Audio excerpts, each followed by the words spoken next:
Boa noite, meus queridos amigos, irmãos de caminhada. Que as bênçãos de Jesus sejam distribuídas a todos os que estão conectados com a nossa casa espírita, aos familiares e a todos os nossos irmãos que ora estão passando por momentos de aflição e desespero. Que as luzes da espiritualidade maior envolvam a nossa cidade, o nosso estado, nosso país e todos os povos deste planeta. Com a permissão dos benfeitores espirituais, iniciamos a exposição desta noite. O item do Evangelho segundo o Espiritismo é o item 12, a fé humana e divina, do capítulo 19, que fala da fé que transporta montanhas. E é um tema muito importante nesses tempos revoltos de incertezas, de pandemias, doenças, insegurança, de poucas verdades e muitas mentiras, veiculadas na mídia. É aí que a nossa fé é posta à prova. Ora, antes de entrarmos no item do capítulo, qual é a definição que a gente pode dar para a fé? Segundo o dicionário, fé é convicção, confiança na realização de determinada coisa, certeza de atingir um objetivo. Lá no Velho Testamento, em Hebreus 11, a fé é a certeza que vamos receber as coisas que esperamos. E o apóstolo Paulo já dizia que a fé consiste na firme confiança daquilo que se espera e a convicção daquilo que não se vê. E André Luiz, espírito, pela psicografia do nosso querido Chico Xavier, dizia que a fé viva não é patrimônio transferível, é conquista pessoal. Ou seja, a minha fé eu não posso transferir para vocês. Cada um tem a sua quantidade e a sua qualidade de fé, que tem que ser conquistada. E o que diz no item, então, do Evangelho segundo o Espiritismo, a fé humana e divina? Esse item é de um espírito protetor em Paris em 1863. Então começa assim: no homem, a fé é o sentimento inato, é a consciência que ele tem das faculdades imensas no seu íntimo, que lhe cumpre fazer que desabrochem e cresçam pela ação da sua vontade. Cristo mostrou a fé como poderosa alavanca. Ele que operou milagres materiais, mostrou o que o homem pode realizar quando tem fé. Também os apóstolos operaram milagres, meros efeitos naturais, cujas causas os homens de então desconheciam, mas que hoje, em grande parte, se explicam pelo estudo do Espiritismo. A fé é humana ou divina, conforme o homem aplica suas faculdades à satisfação das necessidades terrenas ou das suas aspirações espirituais e futuras. O homem que se lança à realização de algum grande empreendimento triunfa se tem fé, porque sente em si que pode e há de chegar ao fim desejado. Certeza que lhe faculta imensa força. O homem de bem aure na sua fé a força necessária, na certeza da felicidade que o espera. Assim se operam os milagres de caridade, de devotamento e abnegação. Com fé, não há maus pendores que não se vençam. A fé é humana e divina, se todos se convencessem da força que traz em si, que seriam capazes de realizar grandes façanhas ou prodígios.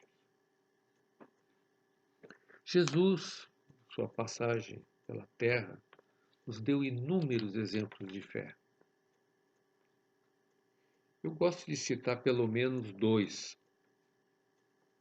Primeiro, lá em Mateus, lá no capítulo 8 do Novo Testamento, nós temos a fé do oficial romano.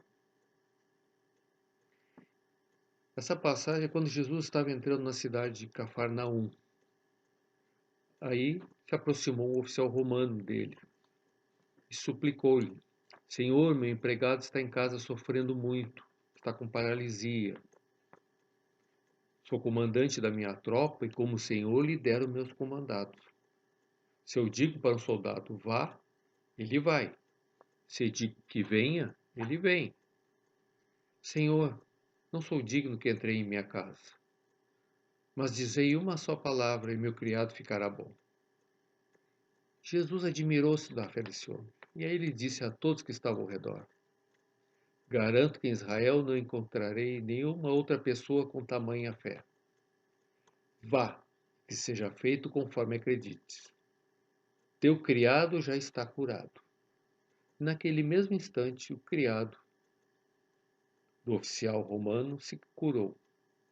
Esse é um exemplo de fé robusta, que faz acontecer o que se espera. Aquele oficial tinha fé no poder de Jesus. Agora a gente dá uma olhada lá em Mateus capítulo 14.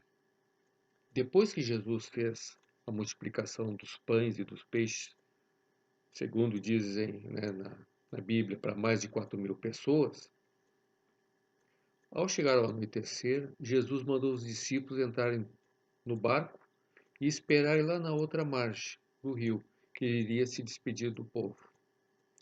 Aí ele foi ao monte, foi rezar e iria encontrá-los depois. O barco estava a alguns quilômetros da costa, o vento e as ondas aumentando.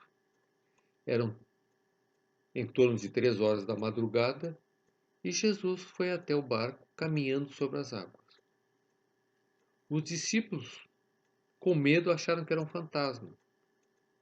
E aí Jesus logo lhes disse: Coragem, sou eu, não tenho medo. E Pedro, que sempre quis mostrar mais coragem que os demais, disse a Jesus: Senhor, se és tu, manda-me andar sobre as águas até junto de ti. E Jesus não teve dúvida, respondeu: Vem. Aí Pedro desceu do barco e começou a caminhar sobre as águas, chegando perto de Jesus. Mas ao sentir a violência do vento e das ondas, ele teve medo e começou a afundar. E, apavorado, disse: Senhor, salva-me, salva-me. E Jesus puxou-o pela mão e disse: Homem de pouca fé, por que duvidastes? Aí levou Pedro até o barco, entraram no barco, e Jesus fez o vento e as ondas se acalmarem. Esse exemplo de Pedro é o exemplo da fé vacilante, pois mesmo diante de tantos feitos de Jesus, de tantos prodígios, né, os discípulos ainda duvidavam da sua própria fé. Para nós, ter fé é mentalizar o que a gente quer. É acreditar que o pedido vai ser realizado. Isso independe das procissões, de velas, de rituais, de esmolas, de flores para as imagens de santos. Isso independe, porque é uma coisa interna de cada um. Não existe obra sem fé e nem fé sem obra. Mas a fé, segundo o Espiritismo, ela tem que ser racional e não uma presunção. Quem tem fé, vocês podem reparar, tem uma fantástica energia. E o que Jesus fazia, um dia nós poderemos chegar lá, nós poderemos fazer como ele fazia. E ele já disse isso nos evangelhos. Ele dizia: Sois deuses, e tudo o que pedis com fé alcançareis. Ele também disse: Todo aquele que pede, recebe. Quanto ao poder, quem tem fé, tudo pode. Crede firmemente que recebereis tudo o que pedires em oração e vos será dado. Procurai e achareis, pois quem procura, acha. Qualquer realidade nasce da nossa mente. É aí que começa a criação dos nossos sonhos e nossos desejos. Ou seja, pela fé que nós temos, a fusão entre o pensamento e a realidade. Kardec já dizia que a fé necessita de uma base. Essa base é a inteligência perfeita daquilo em que se deve crer. E para crer é preciso compreender. Kardec também dizia que a fé cega produz o maior número dos incrédulos, porque ela pretende impor-se, exige a abdicação de uma das mais preciosas prerrogativas do homem, que é o raciocínio e o livre-arbítrio. A fé inabalável só é que pode encarar de frente a razão em todas as épocas da humanidade. Em 1948, a Federação Espírita Brasileira colocou uma nota a respeito deste item, fé, que a gente está explanando hoje. O que a fé colocou? A fé cega está abandonada. Reina descrença nas igrejas que a empunham. As massas humanas vivem sem ideal, sem esperança em outra vida e tentam transformar o mundo pela violência. As lutas econômicas engendraram as mais exóticas doutrinas de ação e reação. 2 guerras mundiais assolaram o planeta, numa ânsia furiosa de predomínio econômico. Toda a esperança da humanidade hoje se apoia no Espiritismo, na restauração do cristianismo, baseada em fatos que demonstram os princípios básicos da doutrina cristã. Quais são esses princípios básicos? Eternidade da vida, responsabilidade pelos próprios pensamentos, palavras e atos, entre outros. Sem a terceira revelação, o mundo estaria irremediavelmente perdido pelo choque das mais desencontradas ideologias materialistas e violentistas. Esta nota foi logo depois da Segunda Guerra Mundial. E tem a ver também com o momento que a gente está passando hoje. Mas é importante a gente sentir que a doutrina espírita, ela mostra uma nova maneira de a gente ver a fé. Enquanto certas religiões podem manipular as consciências, incutindo ideias de medo, impondo comportamentos, reduzindo o livre-arbítrio, o Espiritismo incentiva o uso da razão. A fé raciocinada deixa de ser obtida por uma graça, por um mistério que não pode ser explicado. Ela difere da fé religiosa firmada em dogmas, em coisas impostas, porque ela se baseia na busca do entendimento e do uso da inteligência. A fé espírita não bloqueia nossa vontade nem a expressão do ser humano. O indivíduo é livre para fazer suas escolhas. E aí tem menos possibilidade de ser manobrado ou manipulado. Só que ele vai ter as responsabilidades dos seus atos. Daí Allan Kardec dizer que a fé espírita não pode ser prescrita ou imposta. Aquele que a tem, ninguém poderá tirar. E aquele que não a tem, ninguém poderá dar. A minha fé, eu não posso passar, obrigar vocês a terem. Cada um tem que conquistar a sua crença, a sua fé. Diz o codificador que a fé é sinal evidente de progresso. O Espiritismo é doutrina reencarnacionista e evolucionista. Tem fé no progresso que o indivíduo conquista a cada encarnação. Ela é a certeza, a segurança e a confiança nas obras e as conquistas que realizaremos através do necessário estudo e trabalho. Haverá sempre uma nova tarefa a ser executada a nos provar, a nos testar, e assim vamos obtendo maior firmeza na execução, ou seja, maior fé. A importância de termos esse entendimento nos leva a viver melhor a nossa atual existência e a pautar, né, os nossos atos dentro de uma moral e uma ética mais elevadas. Aí não importam os problemas e os desafios externos, como hoje o mundo e o nosso país está passando. Mas por que a gente tem tanta dificuldade em ter fé? Em acreditar no futuro quando as tormentas da vida chegam até nós? O apóstolo Tiago já dizia: se pedis e não recebeis, é porque pedis mal. Se a nossa fé pode curar doenças, trazer conforto material, acalmar as brigas familiares, diminuir as aflições, por que então a gente não alcança nossos objetivos de vida? Por que tem momentos na vida difíceis, né? E parece que a gente perde a força, que a gente perde a coragem. Muitas vezes a gente se deixa vencer por esses momentos. Isso é quando também damos desculpa para que as coisas não deem certo. Tem gente que diz que é a genética que é ruim, que é culpa da educação que teve, dos pais, teve traumas de infância, bullying na escola. Ou tem gente que diz que choveu demais, ou que fez muito sol. É o obsessor que não me larga, é o centro espírita que é fraco. Ou seja, tudo serve de desculpa para não solidificar a fé no que a gente quer. E aí as pessoas continuam levando a vida infelizes. Se a gente não cultiva a fé em tempos de ventura, de felicidade, se a gente não é grato às dádivas que Deus nos dá, o que vai ser de nós quando chegar os tempos difíceis, como está ocorrendo no momento? Se há qualquer dúvida ou medo, se a gente não sabe exatamente o que a gente quer, se a gente não acredita nesse poder, a gente anula a sua força.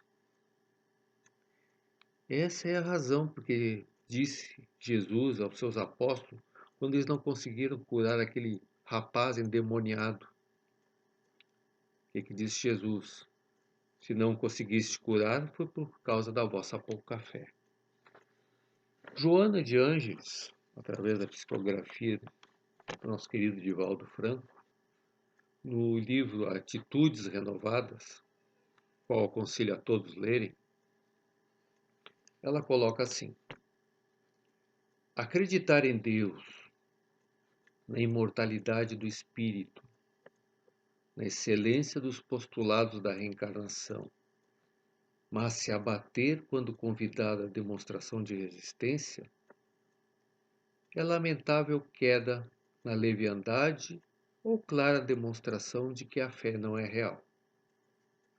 Permitir-se depressão porque aconteceram fenômenos desagradáveis e até mesmo desestruturadores do comportamento significa não somente debilidade emocional, que apenas tem fortaleza quando há luta, mas também total falta de confiança em Deus. Quando a fé é raciocinada, com base nas reflexões profundas em torno dos significados existenciais, temos capacidades para enfrentar os problemas e solucioná-los sem amargura nem conflito, para atender às situações penosas com tranquilidade, porque identificamos em todas essas situações as oportunidades de crescimento interior para o encontro com a verdade. O conhecimento do Espiritismo liberta a consciência da culpa, o indivíduo de qualquer temor, facultando-lhe uma existência com esperança e realizações edificantes pelos seus atos. Não apenas mostra perspectivas ditosas do porvir, mas, sobretudo, ajuda a trabalhar o momento em que se vive, preparando aquele momento que virá. O que ela mostra sobre a nossa fé? Se a nossa fé é frágil ou a nossa fé é robusta. Se a gente tem o conhecimento da fé verdadeira, da fé que o conhecimento do Espiritismo nos traz, a gente supera esses momentos difíceis. Por isso, meus irmãos, quando a gente quer algo com vontade, Não percamos tempo querendo descobrir como é que o pedido vai ser atendido, de que maneira, por quem, quando, porque Jesus ensinou que todo aquele que tem fé, tudo pode. A sabedoria infinita de Deus sabe tudo, pode tudo, e nós temos que confiar nessa sabedoria. A maneira como vai ser atendido o nosso pedido é imprevisível. Deus sabe das nossas intenções e a tudo provê se a causa for justa, que contribua para o nosso progresso e dos seres que nos cercam. Meus queridos amigos, que esta exposição sirva para a nossa reflexão e alento para superarmos nossas provações no momento atual. Tenhamos a certeza que Jesus está no comando desta nave que se chama Terra. E Ele, o Mestre, não nos abandona nunca. Agradeçamos então pela nossa saúde, pelas nossas famílias, pelo dia de hoje, por todas as coisas boas que Deus nos oferece, sem que a gente, inclusive, perceba isto. Assim, agradeço a paciência de todos e obrigado pela oportunidade. E por fim, desejo uma boa noite e bênçãos a todos vocês. Que todos nós tenhamos um final de noite com esperança, com harmonia e com muita paz. Um abraço a todos e que assim seja.